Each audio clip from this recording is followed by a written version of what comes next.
வணக்கம் நண்பர்களே. அம்பேத்கர், காங்கிரஸ், பாஜக, பாரதிய ஜனதா கட்சி என்று ஒரு முக்கோண சர்ச்சை நாட்டில் இப்போது நிலவிக் கொண்டிருக்கிறது. அம்பேத்கரை பாரதிய ஜனதா கட்சி அவமதித்து விட்டது, அமித்ஷா அவமதித்தார். அது ஒரு பக்கம். அதை குறித்து ஏற்கனவே நான் நிறைய வீடியோக்கள் வெளியிட்டிருக்கேன், நம்முடைய சேனலில் இருக்கு. இப்போது பொதுவான ஒரு கருத்தை நான் கூறுகிறேன், அதிலிருந்து மற்றவர்கள் தெரிந்து கொள்ளட்டும். இந்தியா சுதந்திரம் அடைந்த பிறகு நடந்த பொது தேர்தலில், அதற்கு பிறகு நடந்த தேர்தலிலும் அம்பேத்கர் ஏன் தோற்கடிக்கப்பட்டார்? 2 தேர்தலிலும் அவர் தோற்கடிக்கப்பட்டிருக்கிறார். இது 2 விதமாக நீங்கள் எடுத்துக்கொள்ளுங்கள். முன் சுருக்கமாக, இந்திய சுதந்திரத்திற்கு முன்னால் அவர் காங்கிரசினுடைய கொள்கைகளை அதிகமாக ஏற்றதில்லை. யார்? அண்ணல் அம்பேத்கர் அதிகமாக அவருக்கு உடன்பாடாக இல்லை. காந்திக்கும் அவருக்குமே, மகாத்மா காந்தியின் தேசத்தந்தை மகாத்மா காந்திக்கும் அவருக்குமே ஒரு கருத்து வேறுபாடு, ஒரு இடைவெளி இருந்ததாக கூறப்படுகிறது. அதான் வான்கடை ஒப்பந்தம். புனேயில் சிறையில் இருக்கிறப்போ உண்ணாவிரதம் இருக்கிறார் காந்தி. அப்போ அவரை போய் அண்ணல் அம்பேத்கர் சந்திக்கிறார். அந்த கருத்து வேறுபாடு சரி செய்யப்பட்டது, சமன் செய்யப்பட்டது, ஒரு ஒப்பந்தத்தில் கையெழுத்திடுகிறார்கள். சிறிய கருத்து வேறுபாடுகள் தான், அது ஒன்றும் விரோதமோ குரோதமோ அல்ல. ஆனால் காங்கிரஸ் கட்சி இந்தியா சுதந்திரம் அடைந்த முதல் பொது தேர்தல் 1951 அக்டோபர் 25 தொடங்கி 1952 பிப்ரவரி மாதம் 21 வரை இந்த தேர்தல் செயல்பாடுகள் நடைபெற்றன. முதல் தேர்தலில் 1500 நபர்கள் போட்டியிட்டார்கள். முதல் தேர்தல், இந்தியாவுடைய சுதந்திரமடைந்த முதல் தேர்தல். அப்போ 50க்கும் மேற்பட்ட கட்சிகளை சேர்ந்த நாடாளுமன்ற மக்களவையின் 489 இடங்களுக்காக போட்டியிட்டார்கள். அவற்றில் 100 தொகுதிகள் இரட்டை உறுப்பினர்களை கொண்ட தொகுதி. அதாவது இரட்டை உறுப்பினர்களாக என்ன அப்படின்னா, ஒரே தொகுதியில் பொது தொகுதி தனிப்பிரிவில் இருந்தும் 2 நாடாளுமன்ற உறுப்பினர்கள் தேர்வு செய்யப்படுவார்கள். இது ஒரு அப்போது இந்தியா சுதந்திரம் அடைந்த புத்தியில் இருந்த ஒரு நடைமுறை. அரசியல் நிர்ணய சபையில் இருந்த அம்பேத்கருக்கு, பட்டியலின மக்களின் தலைவராக கருதப்பட்ட அம்பேத்கருக்கு, அதில் மும்பை மாகாணத்தில் போட்டியிட்டார். 100 தொகுதிகள் இரட்டை உறுப்பினர்களை கொண்ட தொகுதிகள், அதாவது நாடாளுமன்றத்துக்கு மற்றும் 489, அதில் 100 தொகுதிகள் இரட்டை உறுப்பினர்கள், அதாவது ஒரே தொகுதியில் பொது மற்றும் தனிப்பிரிவு. ரைட். அம்பேத்கர் தனது கட்சியான பட்டியல் சாதியினர் கூட்டமைப்பிலிருந்து பம்பை மாகாணத்தில் போட்டியிட்டார். அவருடைய தொகுதி வடக்கு மும்பை, அது இரட்டை உறுப்பினர் தொகுதி. அது அப்போ காங்கிரஸ் அவருக்கு எதிராக நாராயண் கஜ்ரோல்கர் அப்படிங்கிறவரை களம் இருக்குது. அதன் முடிவுகள் தான் ரொம்ப அதிர்வாக இருக்குது. என்ன? கஜ்ரோல்கர் 1,38,137 வாக்குகளை பெற்றிருக்கிறார். அம்பேத்கர் 1,23,576 வாக்குகளை பெற்றிருக்கிறார். அம்பேத்கர் 14,561 வாக்குகள் வித்தியாசத்தில் தோல்வியை தழுவினார். இதுதான் முதல் சுதந்திர இந்தியாவினுடைய வரலாறு. அப்போது காங்கிரஸ் வேண்டுமென்றே அம்பேத்கரை தோல்வியடைய வைத்தது அப்படின்னு தொடர் குற்றச்சாட்டுகள் வருது. ஏன்?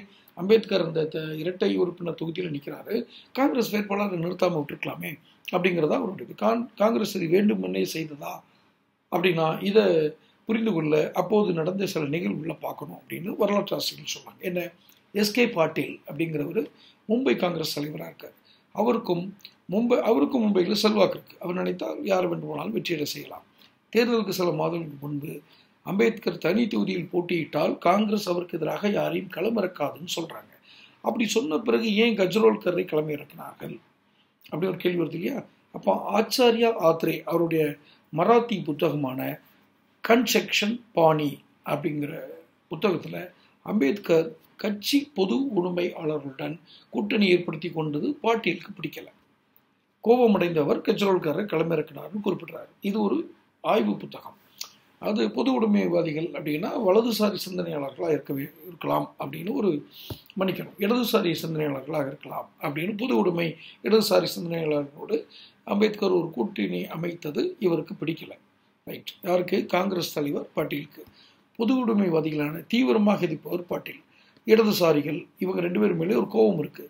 இடதுசாரிகளால் தான் அம்பேத்கர் தோற்கடிக்கப்பட்டார் அப்படிங்கிற பேச்சும் இருக்கு. இடதுசாரிகள் அம்பேத்கருக்கு எதிராக வாக்களிக்க வேண்டும் என்று கோரிக்கை வைத்த கஜ்ரோல்கருக்கு சாதகமாக அமைந்திருது. கஜ்ரோல்கர் ஜெயிச்சிடறாரு. சரி, ஏற்கனவே உடல்நலக் குறைபாடு அப்படின்னு கொஞ்சம் அவதிப்பட்டு எடுத்திருக்காரு அண்ணல் அம்பேத்கர். அவர் அவதியிட்டு வந்த அம்பேத்கருக்கு இந்த தோல்வி பெரும் அதிர்ச்சியை கொடுக்குது. ஏன்னா அரசியல் நிர்ணய சபை, அதுக்கு முன்னாடி காந்தியடிகளுடைய ஒரு சமரச பேச்சு என்று பல்வேறு நிலைப்பாடுகளை கடந்துதான் அவர் இந்த அரசியலில் தன்னை நிலைநிறுத்தி கொண்டிருக்கிறார். அதுவும் பட்டியலின சாதி கூட்டமைப்பு என்ற ஒரு அமைப்பின் சார்பாக. ஆனால் அவர் மக்கள் பம்பாய் மாநிலத்திலிருந்து மாநிலங்களவை அப்படின்னு சொல்ற அந்த மாநிலங்களவைக்கு போறார். ஆனால் அவருக்கு மக்களவைக்கு செல்ல வேணும் அப்படின்னு தான் எண்ணம் இருந்திருக்கு. 2 ஆண்டுகள் கழித்து பாந்திராவில் இடைத்தேர்தல் நடைபெறுது. எங்க பாந்திராங்கிறது மும்பையுடைய ஒரு தொகுதி. அம்பேத்கர் போட்டியிடுகிறார். இருப்பினும் காங்கிரஸ் வேட்பாளரால் மீண்டும் தோற்கடிக்கப்படுகிறார். இதுவே இவர் போட்டியிட்ட இறுதி தேர்தல். 2 ஆண்டுகள் கழித்து 1956 அம்பேத்கர் மரணமடைகிறார். இப்போ இதுல இந்த காங்கிரஸ் ஏன் அம்பேத்கரை தோல்வியடை செய்தது?